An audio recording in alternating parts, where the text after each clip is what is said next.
You cannot? No. It says live here.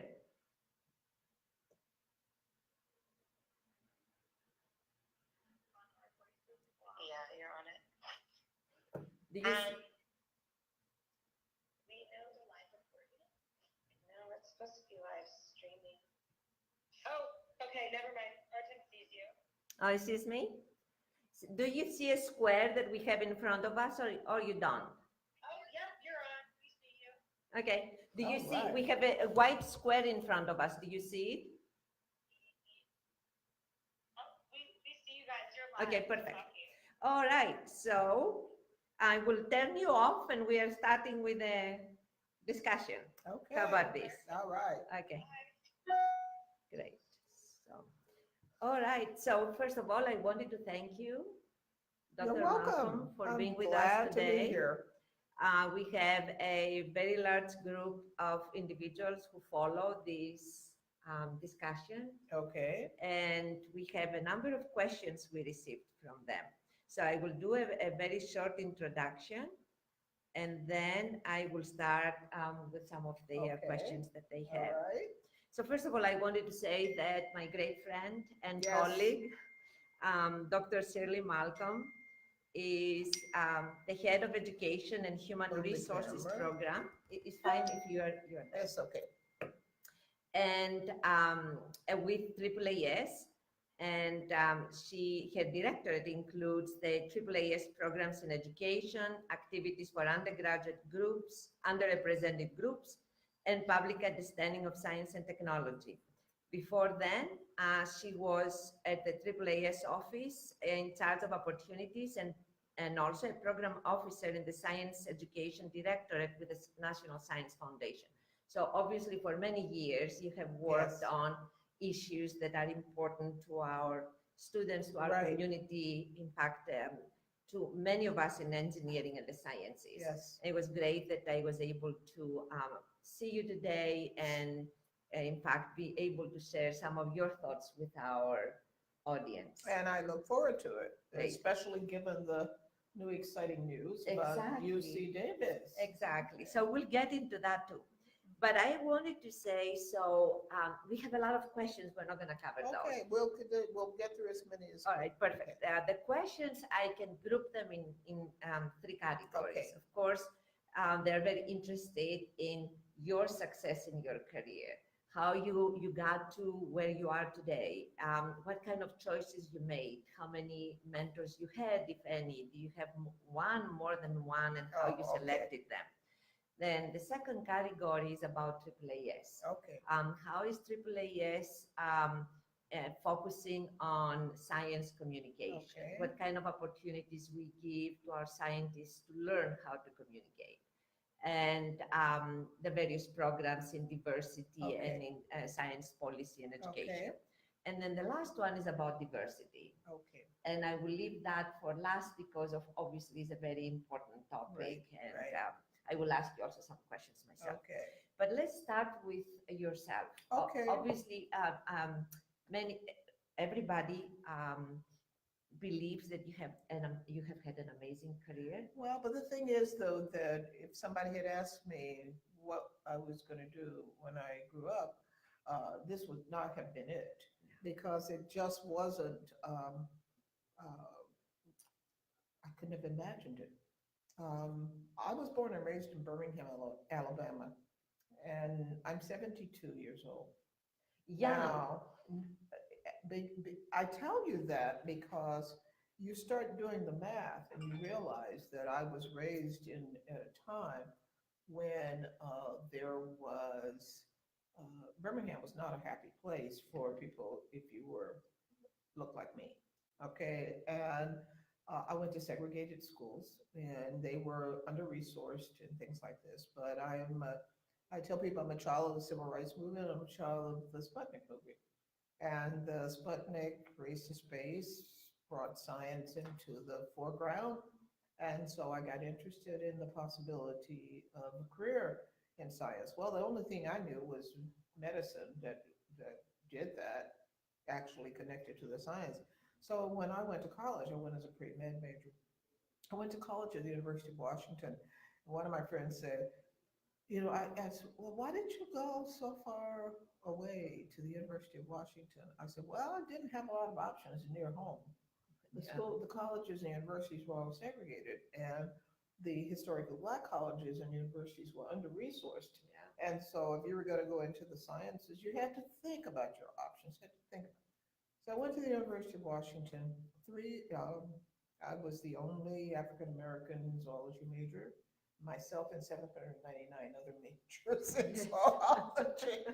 But the point was that um, I, I was it was kind of like this thing of you had to just decide you were just going to do this. Right. 3 years in, I decided I did not want to go to medical school. So I had one of my mentors, one of my early mentors, who said, well, why not graduate education? I respected him so much that I said, well, if he says, why not graduate education? That must mean that I can do this. Yeah.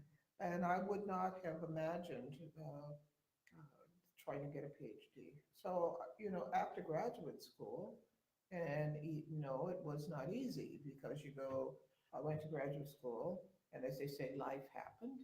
And I started to doubt this, and I went and taught high school for a while, and then ended up um, back in graduate school, then went into a faculty position at the University of North Carolina, Wilmington, in biology. And when I married, my husband was here, I was there, and so I moved. And so the question is, what are you going to do? And I found a posting in the Washington Post for a research assistant to work on identifying programs that have been undertaken to bring more minorities into the sciences, engineering, and medicine. And I told somebody if we had been able to afford it, I would have done that for free, because I had always wondered, where was everybody? Yeah. Okay, and so I started working at AAAS in 1975. I was a very young professional. I didn't know that I was a AAAS member. I had joined in graduate school, but I didn't know that this was something that you could do within Right. a nonprofit. And then I began to see all of the other dimensions, policy, communications, that you could in fact start to shape the direction that science, engineering, and medicine would be going. Right. And so that is how I got to this career. And because after that, you indicated I spent time at AAAS, then I went back, and then I went to the National Science Foundation as a program officer. Then I went back to AAAS. So that's a long story, but it's a short telling. Now, as I said, I had to learn things Right. along the way, but every experience that I had had prior to that time was important in the job that I had to do. And that's one of the things, that there are no detours. There are just basically opportunities to learn that you then bring into whatever it is that you do next. So you asked me about mentors. Obviously, I had some when I was in K-12. I mean, especially in elementary school. My science teacher then, who was kind of like the first one, this was like when Sputnik happened. And he caught all that excitement and had us, really engaged on this. But then I had another teacher who really kind of forced me to look at myself. I was, probably the smartest kid in the class, largely because I worked harder. But the thing was that I had sloppy habits, like I wasn't a great speller. I wasn't a great whatever. Having floppy habits. I wasn't the greatest speller in the world, but and what have you. And she said, you're kind of like you're good, but you're not good enough. You're not as good as you could be. And I think that oftentimes we don't say that enough to people, to help them understand that they've got to keep learning. They've got to keep getting better. In a supportive way. And in a supportive way, not putting you down, but basically trying to get you to raise yourself up. Right. So that was obvious, but when at the University of Washington, that person who said, well, why not academic science? Uh, he was a major role, played a major role in my life. I had a freshman chemistry TA who basically the only African American PhD student in the chemistry department, the only one. And I just didn't feel comfortable going to somebody and say, I am falling apart here, I'm not doing well, but I'm not dumb. I'm underprepared. I'm just not able to do what's here because I've never seen this equipment before. Right. So he was a major role model. And then finally, the person who became my thesis advisor, which was really, he was basically the person who taught me how to be a scientist. And I think that those kinds of people, they kind of indelibly Yeah. on your mind in terms of getting you to some The right place. places. Yeah. So we have a lot of very talented young scientists who really want to make a difference. Right. And they look at your careers like yours and others, and they wish that they can impact in similar ways. So what kind of advice would you give them? My advice is continue to learn. Um, a lot of people want to do policy, but they have no idea what it is. And one of the things that they need to understand is that you need to be able to bring knowledge and experience into those kinds of arenas and be able to offer options as to the solution of problems. But you've got to go outside of your level of comfort in a lot of cases in order to do it. I mean, I have, as they said, signed on to things that you could not possibly imagine. I guess one of the biggest risks signing on to things you could not possibly imagine was when I agreed to serve on the Commission on Federal Election Reform. Wow. And somebody said, what do I know about federal election reform? Well, we had just had a convening at AAAS looking at electronic voting technology. And I became fascinated by the different forms of voting technology that were out there and the real challenges that you had of things like security. Exactly. And, that was in 2004 that we did the convening, 2005 that the commission came into being. But you think about that, we're still talking about the same problem. Absolutely. And so we need scientists and engineers and medical professionals who have the kind of the knowledge on the one hand, but the kind of the awareness and social consciousness that they can actually solve these problems in really practical ways. So that takes me to the next question, because a lot of people have asked that. How do you combine your learning about science with learning about policies, how to communicate science? I mean, all of these skills that you were able to bring to the table, and then you participated in that important committee, obviously. Well, I think that it's this thing about continuing to learn, being attentive. I mean, one of the things that I'm probably one of the few people that every time the new Science magazine comes out, I read the front part. Because there are a lot of the kind of the major policy issues that are right there. Right. What is it that we're working on? What is it that is happening that affects the community? And so the first thing is that you need the facts, you need the knowledge, you need the information.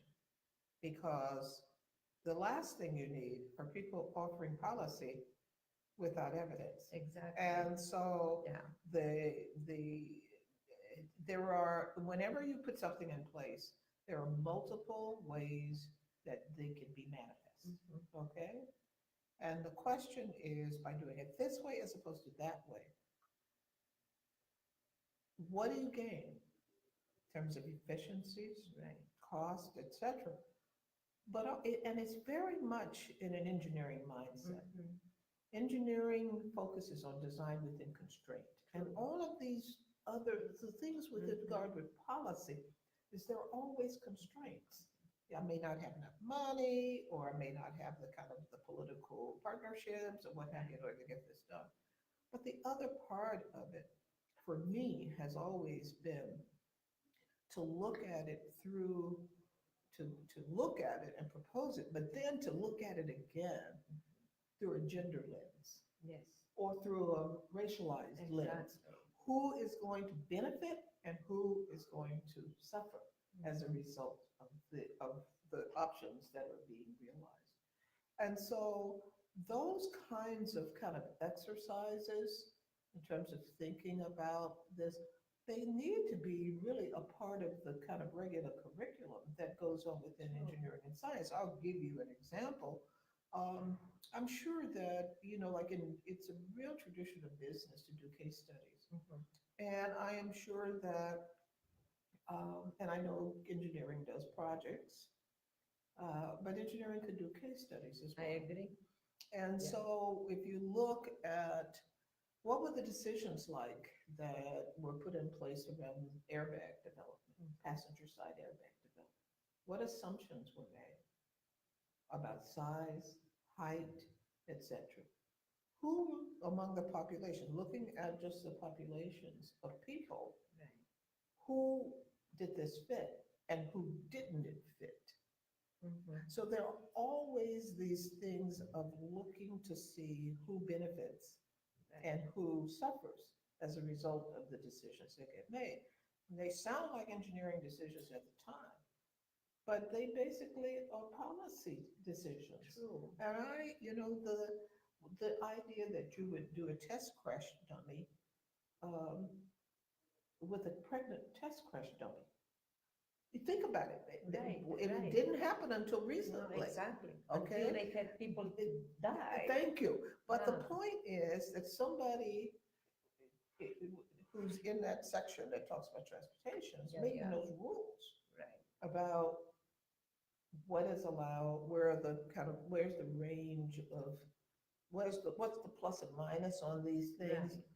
And so I think it's a matter of being attentive, actually looking to a certain extent historically Right. at policies and the outcomes of different kinds of policies when different kinds of things were taken into account.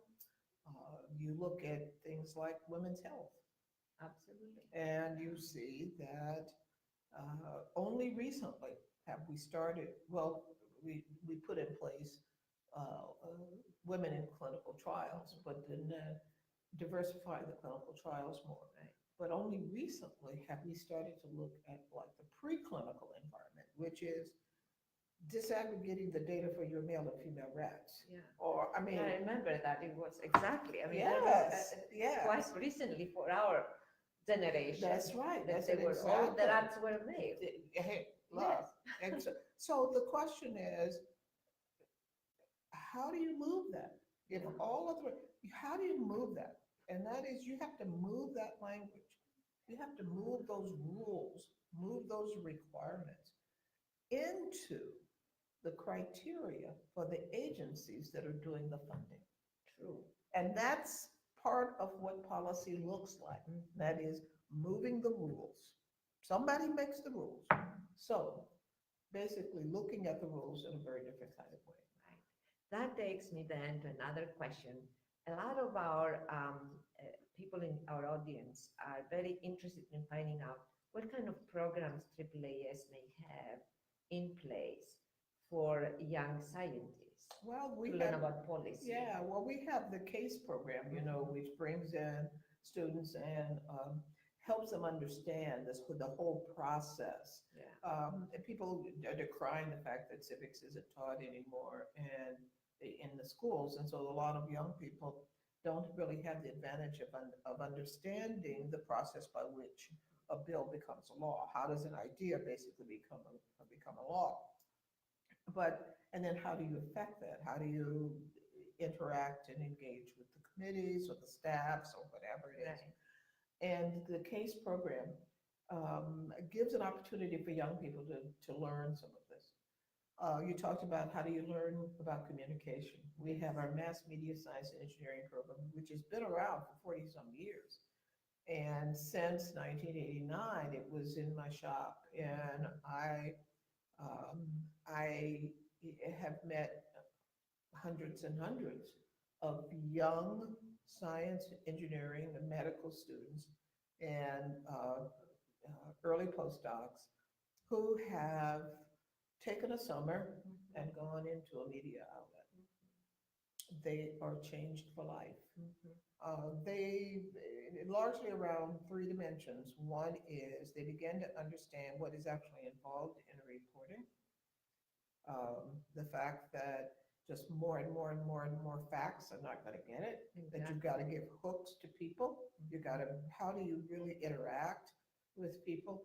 The fact that when you are doing like local news, you got to help people get a local hook to it. Yeah. But the other thing is they become much more cognizant of the need that when a reporter calls, that you want to answer and you want to be able to give them an explanation that they can understand.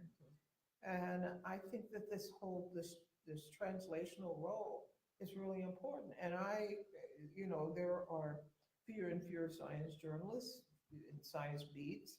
In some cases where our mass media fellows have gone in, they have been the only people who were there who were reporting on science. Okay. But what does that mean in terms of really trying to get more science out to the public? That means that you as a scientist interact with business reporters, sports reporters, political other kinds of reporters, because there are science dimensions to every single one of those things. And so what is, well, we don't teach, obviously, unfortunately, in engineering schools or science schools, how to bring your science down to a level that the average person can understand. Well, one of the things that I wish a lot of the science courses would say, okay, write up your paper, okay? The way that you would write your paper. Then write up your paper the way that you would tell your donor. Yeah. Then write up your paper the way that you would tell your grandmother. Yes. Okay? Yeah. And I think that helping people to understand that the why this is important. The first one, yes, I want to know how you did it, because I want to be able, as a peer, as a colleague, to understand what you did. The second one, I want to know why you did it and what the difference is that it's going to make. And then the third one, I want to, you want to express why it's important to you and why it should be important to them. Exactly. And so I do think that we have an opportunity, even within our regular curriculum and our regular courses, to infuse some of this, because it's a matter of articulating the value of doing it, the why you would want to do it, and then giving some skills. I love Randy Olson's book, Don't Be Such a Scientist. Yes. And Randy, I think really it was the first time I actually read this from a scientist turned filmmaker's perspective, because he tells in so many cases, we lose the narrative. Yes. We lose we get so bogged down in the detail, we lose the narrative. Yeah, sometimes even one engineer cannot speak to That's another. it exactly. Yeah. That's it exactly. But that's not the way our problems manifest themselves. Absolutely. Our problems are complicated. Yeah. And we need people from many different fields in terms of going after a lot of these problems. But if we can't even talk to each other, yes, that is a bigger problem. That's it beyond exactly. that. That's it exactly. Very well. So we'll probably come back to this. The next question is, you told me in the beginning, congratulations about UC Davis becoming one of the three institutions that received the recognition for diversity. And that is amazing thing. Of course, we all celebrated on our campus. So let's start with diversity, first of all. What does diversity mean to you? To me, diversity means joining many different voices, many different perspectives, many different lenses, to focus in on the challenges and Right. problems that we have. You know, and the thing is that, yes, as a woman of color, I bring a very different set of experiences Of course, into any conversation. of course. All right. Yeah. And so if I'm able to translate those experiences into the solution of the problems, or even to identify the problems in a different kind of a way, then that has value. Right. Okay. And I think about a lot of our students with disabilities who say, you know, like because you can, if you can see, for example, and I can't, that means I may look at the world very differently. Of course. Look, Yes. okay. Yeah. And one of the people I met in this work at AAAS is a malacologist. He studies malice, and he does systematics, and he did classification by field. Mhm. Yes. Okay, since he couldn't see them, he Mhm. basically he had a different strategy for the way Yeah. that he did this. So I think that this idea of really different lenses Mhm. on the world, someone um, who is trans has experienced the world very differently. So what can that person bring to these other discussions? We recently lost um, um, our colleague Ben Barris. No. You know, he was Yeah. a neuroscientist. Yes. But you know, the thing is that Ben was an incredible advocate and champion of diversity. And but Ben knew it in a way that other people didn't know it. Mhm. Ben talked about the fact that he had given a presentation at some conference, and that somebody came up to him and just gushing of the presentation he had given, and told him that they liked his work much better than his sisters. Yes. Okay, Yes. and now the rest of us talking about the reality of sexism Mhm. within science, we don't bring that same kind of authenticity as Ben did. Yes. Okay?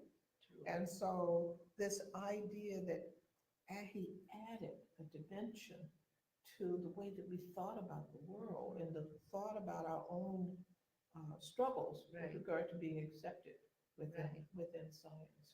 So we do have, of course, expectations, right? Right. So you defined the principle, the concept very well, but then from concept to go to realization. Right. So as you know, It's a challenge. it is a challenge because I'm afraid today the word diversity is running away from us. Well, I mean, the thing is that within the second edition of Randy's book, Yeah. okay, there is something that you will find called Shirley's Law. Mhm. I mean, he named it after me. In just an Really? offhand, yes, Wow. in just an offhand comment, we were talking about the presidential election in Yeah. 2016, and about the fact that one of the candidates was able to label the other one, and Right. the other one was, you know, that Yeah. candidate, the other candidate was never able to kind of reclaim Yes. the story. Right. Okay. And I said to Randy, I said, if you don't tell your own story, somebody else will tell it for you. Yes. That is And so you true. may not like Yeah. the story the way that they tell it. Yes. And I think that this is a case with regard to diversity. That is that we can't run away from it. We basically have to tell the stories about Right. diversity and what it brings. Right. One of our colleagues, Joe DeSimone, talks about the power of diversity in innovation, especially. This is so true. But what I meant to say is that so, I mean, explicitly, I mean, we are all getting frustrated Right, because yes, we we all are. speak about diversity, Right. but for a lot of people, this is just another box I to check. know, and but anything you call it, you could call it whipped cream, and it'll be another box to check. It's true. So how do Okay. we stop this from happening? Because we want people to buy into the concept, Well, the I way think you that we don't. describe I it. think we don't let them just get away with the idea of diversity. Yeah, That we really have to marry it to equity and inclusion, yeah, because inclusion has a different level, exactly. different threshold in Exactly. all of this. Right. And that I think that it's important that the notion of, okay, you have all these people back there, but how are you bringing them in to affect the decisions that in fact Right. are being made? Absolutely, because as we all discussed, um, there are two fundamental barriers in diversity or inclusion. One is bias, Yeah, and the other stereotyping. yeah, And we want to fight those because they are crippling all yes. of those efforts. But we you know, can't fight them alone. No, We need yeah. allies. Yeah, We need those white guys who are going to stand up there. I mean, vanilla white guys. I mean, I'm Yeah. not talking about people who are really Yeah. look like they're from quote unquote elite yeah, groups. I'm no, talking yeah, about just regular, yeah, ordinary guys who stand up and talk about the value that comes with diverse voices yes, engaged. And you're right. I mean, this is one of those things that unfortunately we have had a kind of a coarsening of the dialogue yeah, around issues of diversity. And it slips over into racist Oh, talk, yes. race speak in a lot of cases. But my feeling is that I think in many ways the young people are a lot better than the old. they are, but also they want to know what kind of steps do you take, and what Well, I kind of think that expectations do you have? take Yeah. steps in your own life. You Yeah. basically, if there's not diversity in the room in a meeting, you basically say, well, we'll cancel this until we can get it. True. So how do you fight for younger people? So younger people need to have people like us Yeah, who can do this. We can cancel a meeting Right. because we don't think it's in a productive right, environment. right, That we can cancel a committee because we don't think it's diverse enough. right, right. A lot of younger researchers are fighting Yeah. this bias and discrimination implicit most of Yeah. the time, Yes. obviously, in today's environment, Sometimes but explicit. sometimes explicit, Yes. but definitely implicit and well and alive. And they have, how do you fight that as you try to move forward? Well, I think that you show better outcomes Mhm. when you have it. And I think that this is a case of where we need to do a lot more research and writing about um, the outcomes that come along from diverse perspectives, inputs, etc. It's there. We don't have to make it up, Exactly. but we need to share it.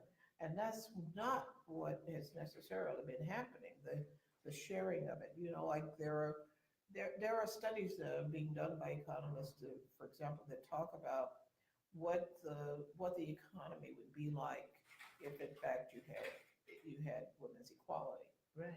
and what a difference, you could You will have make. 50% of the population I'm more just saying, productive. I'm just saying that, Yes. and especially my colleagues from developing countries that are trying to get, a leg up. And I say, nobody can afford to waste the talent of their people. No Of one. course, yeah. So going back to some of our previous questions, let's go back a little bit to AAAS. So AAAS is a very progressive organization. It has been. It has been. It has been progressive. Yes. And in Yes. many ways, also, it has shown the ability to make statements Right. that will that support Right. that progressiveness. What does AAAS uh, do to support diversity within AAAS and to influence the Well, I mean, environment the thing around? is that, have you seen our board recently? It's mostly Yes, women and I minorities. noticed. Okay. Wonderful. Well, but you know, when I first came to AAAS, well, the first woman was elected president of AAAS, I guess elected president-elect was like 69, 70, 71, that kind of a time frame. And, you know, since that time, women have been 40% of those who were elected president. Yes, Right? And so how do you get that? They have to be nominated. of course. If they don't nominate them, they can't be elected. So I think that we have to understand the processes by which you're not trying to fix the outcome, but you're trying to level the playing field. True. And if you level the playing field, then you will get these kinds of outcomes. So I think that's one of the major points. But you're right. I mean, AAAS has had progressive policies long, as I said, we did uh, these things before they were cool. Exactly. And absolutely. Before they were AAAS defined. Yes, yes. Yeah. AAAS, for example, had policies of non-discrimination against sexual minorities in 1975. Yes. Mhm. And people said, huh? Yes. People were really shocked. I did a piece that's in Science um, entitled Who Are the Gay Scientists? Mhm. And this was in 1981. Wow. Okay. And AAAS made its meeting and its facilities and its activities accessible to people with disabilities the first annual meeting that was accessible was 1976. Wow. Okay, before Before the it, federal yes. legislation was Yes, passed true. requiring Yes. accessibility, Yeah. which means that we had to go into a lot of hotels and demand that they basically give us a number of rooms that Yes. people could actually get into Yeah. and Wow. use. Yeah. AAAS has moved meetings because, for example, in one case, we were supposed to meet in um, Chicago, and this was during the time we were trying to get the ERA Oh. passed, Equal Rights Amendment passed. And so people were asked, organizations were asked to boycott those states that had not ratified the ERA. And that included Illinois. So at quite great expense, AAAS moved its meeting, into a place that had ratified. We have had on a couple of occasions, we've had to move meetings that have passed bad legislation with regard to LGBTQ Yes. plus populations. Yes. Yes. So if you've got to live your values. Yeah. But this goes way back, and that is that they had an early meeting in the 50s in Atlanta, and they had to abide by the Jim Crow laws, which means that they had a set of hotels for whites and a set of hotels for blacks. And I guess it was uh, Detlef Buck, who was president, I think, at that time. And he was totally put out by the fact that he wanted to go to a session over at the HBCUs, the Atlanta University Center institutions, but the white caps wouldn't take him over that, and the black caps couldn't take him over there. Oh my God. So at that point, they just made a decision. We will never meet in the South where we have Jim Crow laws until this is over with. And so it was a long time. I'm talking decades before there were ever any meetings in the South again. So if you make decisions that reflect your values, Yes. it's not just bumps. And that's why AAAS has been known as being, I mean, they have demonstrated it. Yes. Yes. A question also in that regard. So in that space where we are right now, talking about discrimination one way or another, I mean, implicit, explicit, however you want to call it. Whatever. How, if you have to confront your boss about this, how would you do this? Oh my God. Well, I'll tell you a story. Yeah. Okay, I'll tell you two stories. Okay. This is my boss. One was a colleague when I was on the National Science Board. And he said something about, this this diversity stuff, well, what is it good for anyway? And I said, well, without it, species die out. Mhm. So somebody said, everybody's cracked up. Of course. Well, the thing is, I didn't say it that way in order to humiliate him. I said it that way because as a biologist, Of course. that's the way my brain was Yes. wired to Yeah. say to you, well, without this, Nobody species would die out. be allowed. Okay. So, but then, you have these instances, you have these incidents where people, where this happens. I had another opportunity. I mean, I had another incident where there was a very famous scientist who was talking about giving money to his alma mater, University of Alabama, and all these kinds of things, and all. And at some point, I had the opportunity to say, well, that was not an option for me. Attending the University of Alabama. And for him, it was like unconscious that he didn't see me and connect that to the reality, to my lived experience. To your reality. And then all of a sudden it was like, oh, all right. And I think that to a large extent, I have in the past, I have had to use humor. I have had to kind of take advantage of, well, that wouldn't happen for me, or whatever.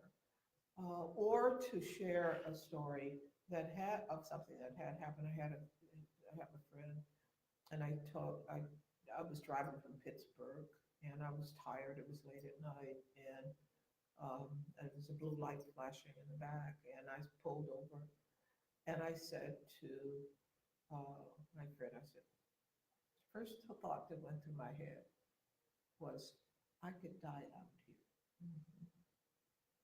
Wow. Now, that's not what most people would think. Right. They would think With a blue I light could behind you. I could get a ticket. Yes. But given what The has happened, circumstances, of course. I think that we need ways to help people understand the skin we live in. The fact that as women of color, that we experience the world differently because the world reacts to us differently. Oh, yes. And so, but part of the issue, Linda, is that people just don't talk about this. They don't talk about sexism and racism and ageism and other They homophobia. remain silent. They don't talk. They Yes. remain silent. Yeah.